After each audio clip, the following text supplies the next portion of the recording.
Sa mga pangenot na bareta, bagong pamayo kan 9th Infantry Division Philippine Army pormal nang nag-asumer pwesto. Mga di-kalibreng armas na recover sa engkwentro sa Masbate. 2 persona nakasabay sa most wanted person sa Bicol arestado. 3 minor de edad na estudyante lugadan kan masagidan ning motorsiklo. Asin kapistahan kan itom na Nazareno pigselebrar sa Malinaw.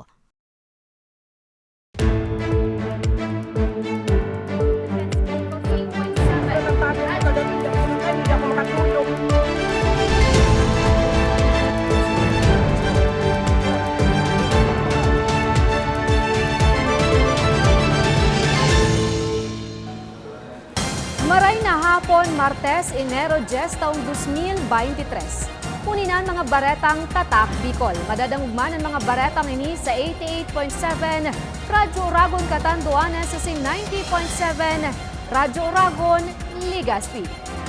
Bagong commander ka 9th Infantry Division Philippine Army, formal nang nag-asumer sa pwesto. Mga di-kalibre naman na armas na recover sa engkwentro sa Masbate. Detalye sa report nila Arnie Miranda. Sa ikaduwang simana kan taon, panibagong engkwentro na naman ang naitala sa probinsya nin Masbate. Sigun kay Captain Frank Roldan, Chief kan 9th Division Public Affairs Office, nasa 10 miyembro kan Communist Terrorist Group ang nakaribayan nin puto kan Puwersas Armadas. Sa impormasyon, tulos na nirespondihan kan otoridad ang pinaabot na sumbong sa inda dapit sa pagbalong pangingikil kan rebeldeng grupo na nauli nga ni sa nasabing engkwentro. Nangyari ang insidente sa pagultanan kan Baleno asin Aroroy kan nasambit na probinsya kasuudma. Merong mga residente o mga sibilyan na nagsusumbong sa presensya ng NPA sa kanilang lugar. Siguro mapatunay ito na yung mismong mga komunidad ay sawa na rin o pagod na rin sa mga perwisyo na idinudulot sa kanila ng NPA doon sa kanilang lugar. Sa katunayan, ma'am, yung information na binigay ng civilian ay nagresulta nga dito sa isang engkwentro. Tulos man subot na duminulag ang armadong grupo. Na-recover sa lugar kan pinangyarihan ang 2 M16 rifle, sarong M60 machine gun, M14 7.62 rifle, M4 5.56 rifle asin manibay bang klase nin bala asin dokumentos. Mientras tanto, opisyal nang nag-asumir sa pwesto ang bagong commander ka 9th Infantry Division na si Major General Adonis Bahaw matapos ang change of command ceremony kan Enero 8. Niribaya ni Bahaw si Brigadier General Jaime Abawag Jr. Ang aktibidad pinanginotan man mismo ni Lieutenant General Romeo Browner Jr. Si General Bahaw naman po ay hindi na bago dito, yung operations dito ay alam niya na. Kaya ayon sa kanya, ipagpapatuloy niya pa rin yung mga pagagandang mga practice ng division, pati yung mga programa na nakasana. Sigun sa tagapagtaram, ipapadagos ni Major General Bahaw ang kampanya kontra insurhensya asin mamaniguuton man subot kan bagong komandansya na mamantiniran katrangkilohon sa bilog na reyon. Para sa mga baretang Tatak Bicol, Arnie Miranda. 2 persona nakabali sa most wanted person sa Bicol, arestado sa Camarines Sur. Detalye sa report ni Nomer Corporal. Napasakamot na kang Ocampo Municipal Police Station ang 2 sa regional most wanted person sa Camarines Sur. Enero 7, kan maarestar kan PNP ang 61 anyos sa si Edgar de Lima sa Barangay Villa Florida, Ocampo, Camarines Sur na ikasyam sa most wanted person kan probinsya huli sa panlulugos.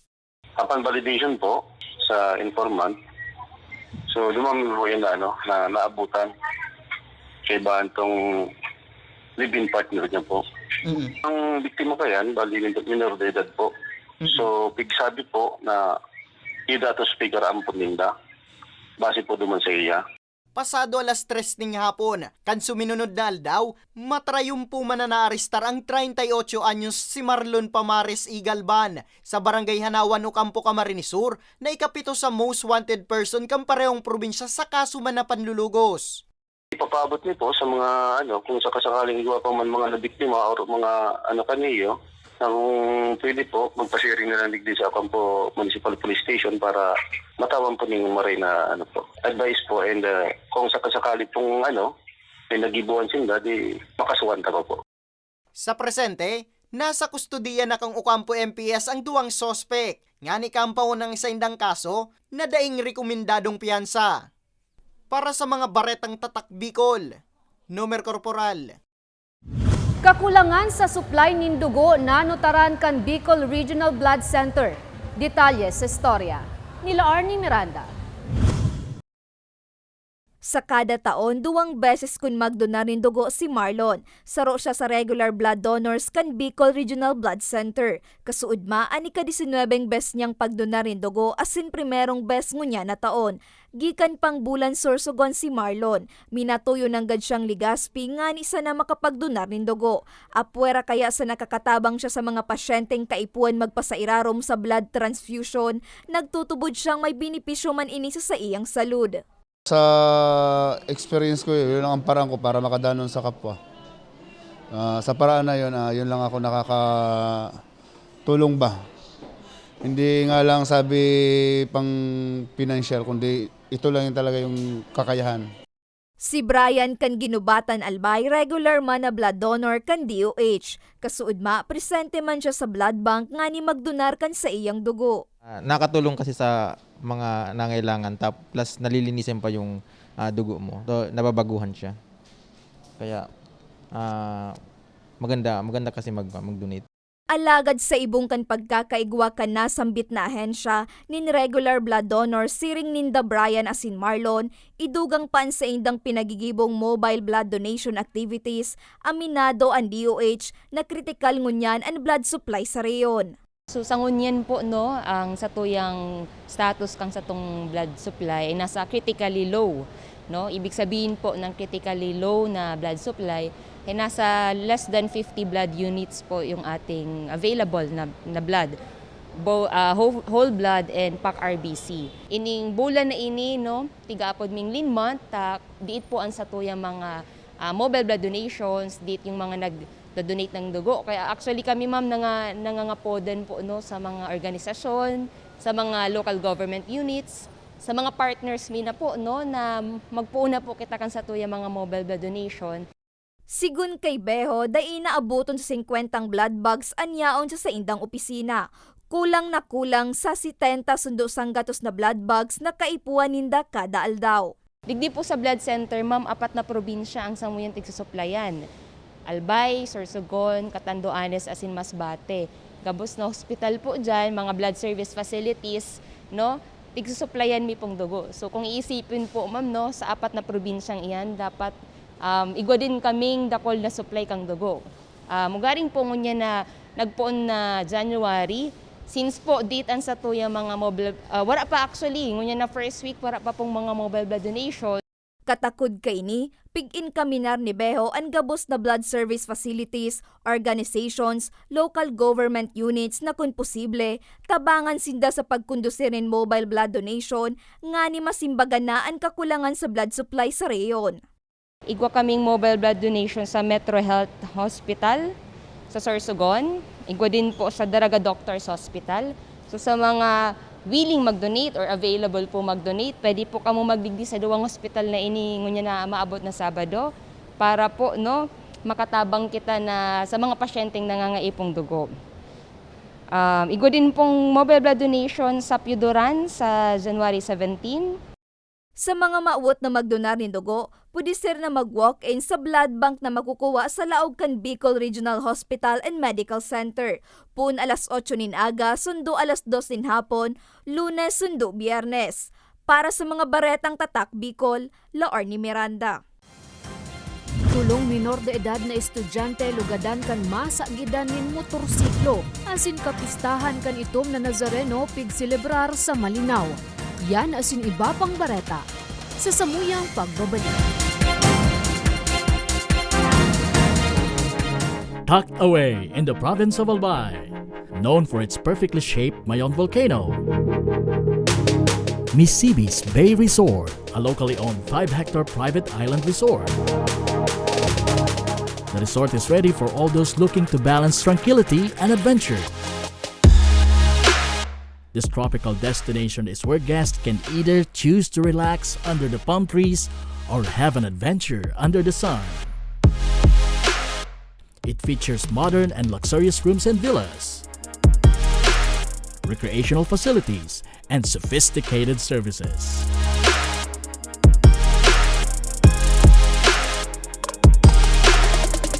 Come and experience Misibis Bay Resort, your tropical island getaway.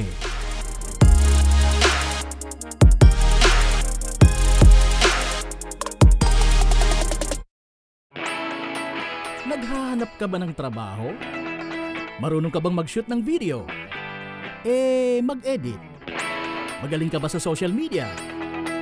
Willing ka bang matuto?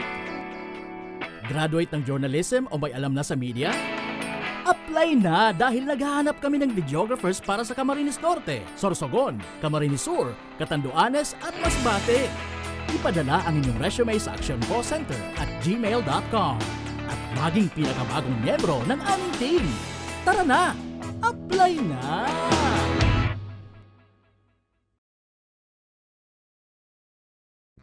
Sa imong ka nagpapadagos na pandemya, daima nag-uuntok sa pagriparo, ang satuyang satiring partido, ang Ako Bicol Party List, yaon pirmi sa pagpadangat kan mga kasaraditan, sa tabang kan manto ni ina, ano man na panahon, hain ka man sa kabikulan.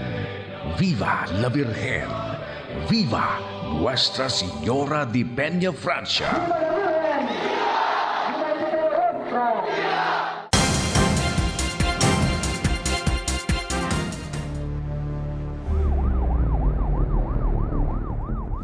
Nagbabalikan ako Bicol Online TV.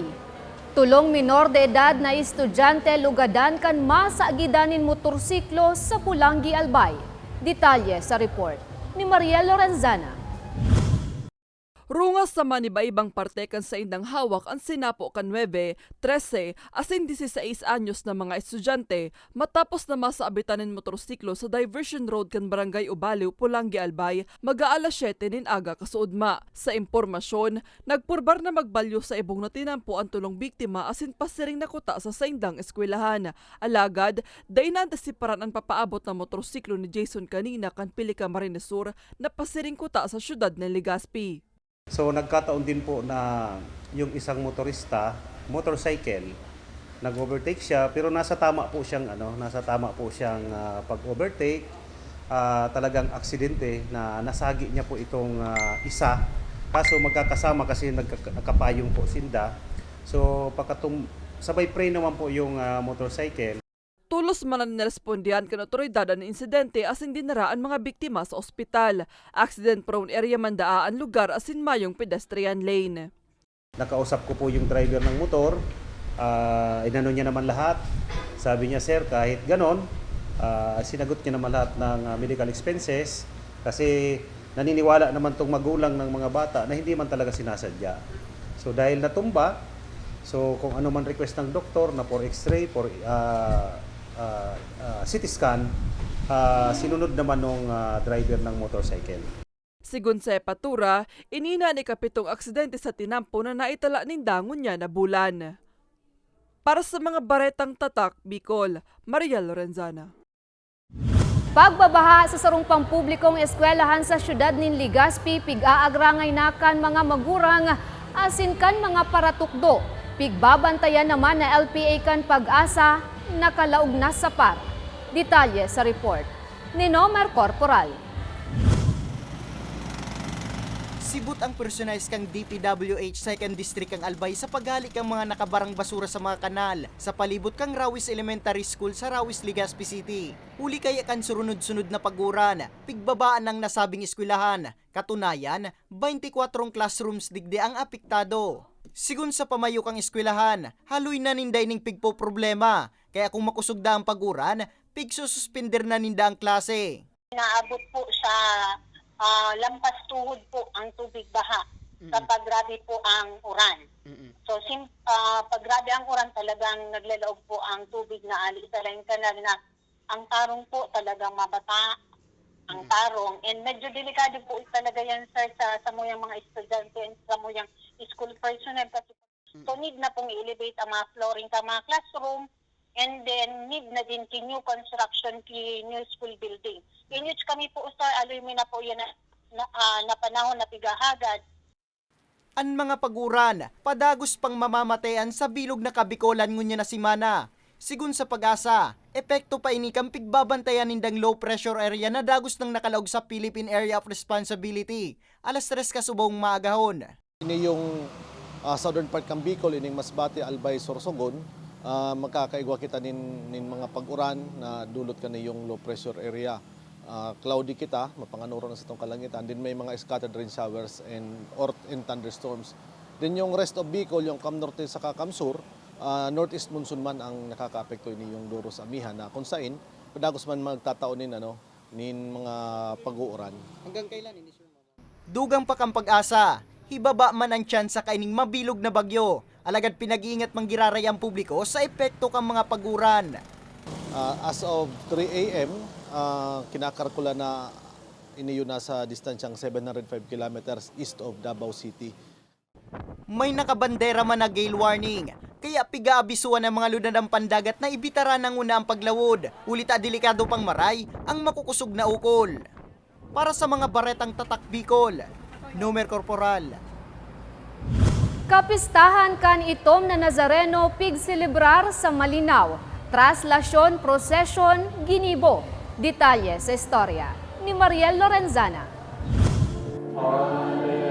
Ubuan na tama na replika kanitom na Nazareno, nakisabayan man si Elsa sa ginibong translasyon para sa selebrasyon kang kapiestahan ni Nuestro Padre Jesus de Nazareno sa Barangay Tuliw, Malinaw, Albay, Kasuudma. Istorya niya, nabakal niya sa Quiapo, Manila ang replikang ataman niya. May mga kahagadan man daa siyang nautob na pigtutubudan niyang darakan hirarom niyang pagtubod sa itom na Nazareno. Kaya naman bilang pasasalamat, di niya daa pwedeng palagpason ang pagkakataon na makabali sa translasyon. Haloy kong pagtrabaho sa Manila, sabi ko, lahat nagkaroon ng katuparan na matawan ako ng kaginawahan na hanggang ngunyan, yan na puminundo na ako pagtrabaho na maluwag baga sa kuyang kalooban o sa Sinda Rodolfo o sin Amelia, pinanataan na ang pag-iba sa translasyon para sa itom na Nazareno.